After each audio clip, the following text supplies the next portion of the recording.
Assalamualaikum warahmatullahi wabarakatuh. Selamat pagi dan salam sejahtera anak kami sekalian.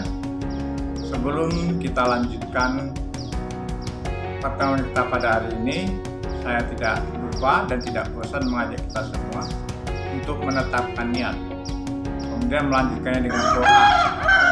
Semoga apa yang kita kerjakan tetap berada dalam lindungan Allah Subhanahu wa Ta'ala, dan mudah-mudahan dijauhkan kita dari godaan setan itu.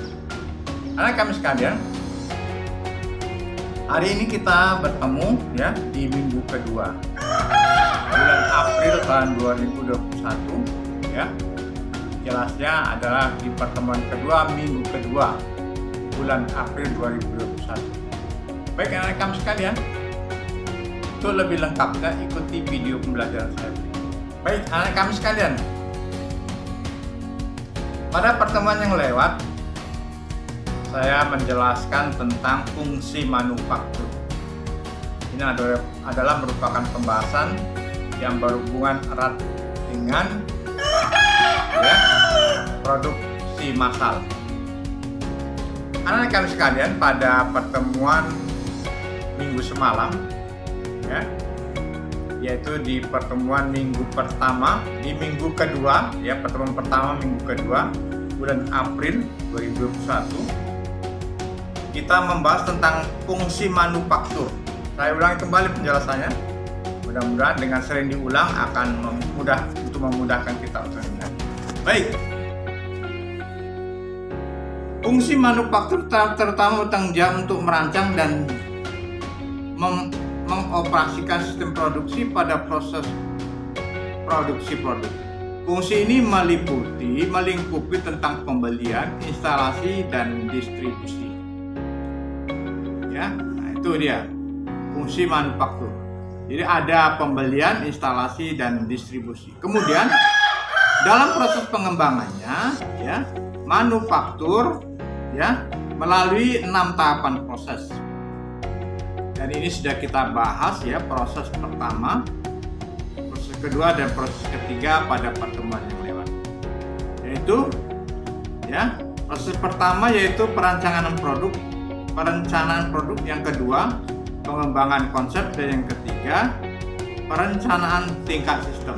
Nah, hari ini akan kita bahas tentang lanjutannya, yaitu yang keempat. Yang keempat yaitu perancangan detail. Fase atau perancangan detail mencakup spesifikasi lengkap dari bentuk, material, toleransi dari seluruh komponen unik pada produk, dan identifikasi seluruh komponen standar yang dibeli dari pemasok. Nah kami sekalian, ini yang keempat, perancangan detail. Artinya apapun yang dimasukkan dalam hal ini harus dapat dijelaskan secara terperinci. Harus dapat dijelaskan secara terperinci, sehingga jika kita ingin mengidentifikasi sebuah produk, maka jelas produk itu penjelasannya dari hal-hal yang besar sampai hal-hal yang kecil, sehingga tidak tertukar. Kemudian fase yang keempat, fase yang kelima yaitu pengujian dan perbaikan. Fase pengujian dan perbaikan melibatkan konstruksi dan evaluasi dari bermacam-macam variasi produk awal produk. Sekali lagi, yang kelima fase pengujian dan perbaikan. Jadi dalam hal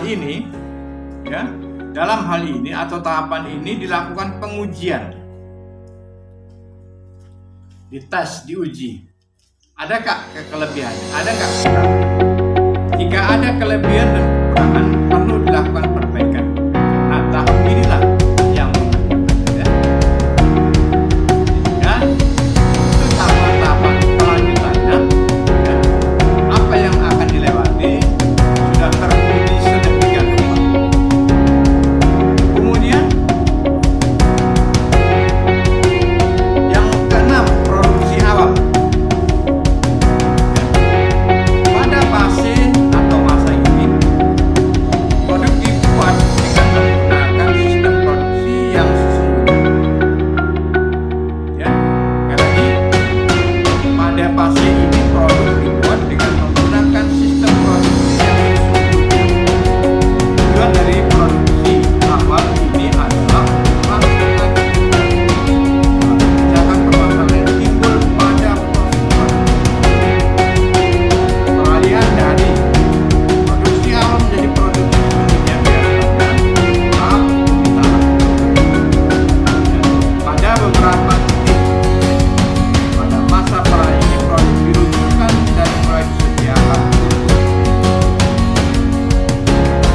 perancangan tingkat sistem.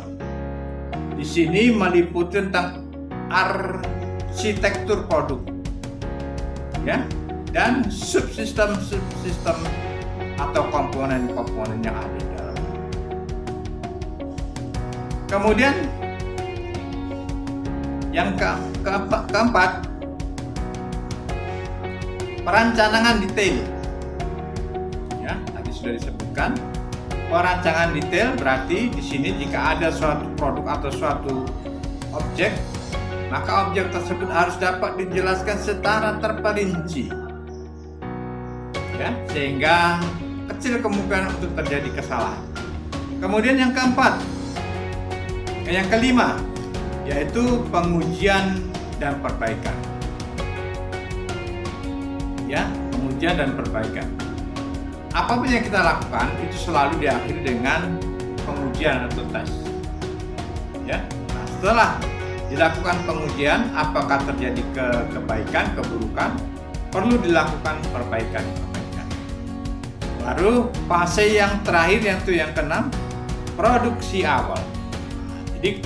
Jadi dia kalau sudah dilakukan pengujian, kemudian diadakan perbaikan, maka produksi awal sudah dapat dilakukan atau dapat dikerjakan.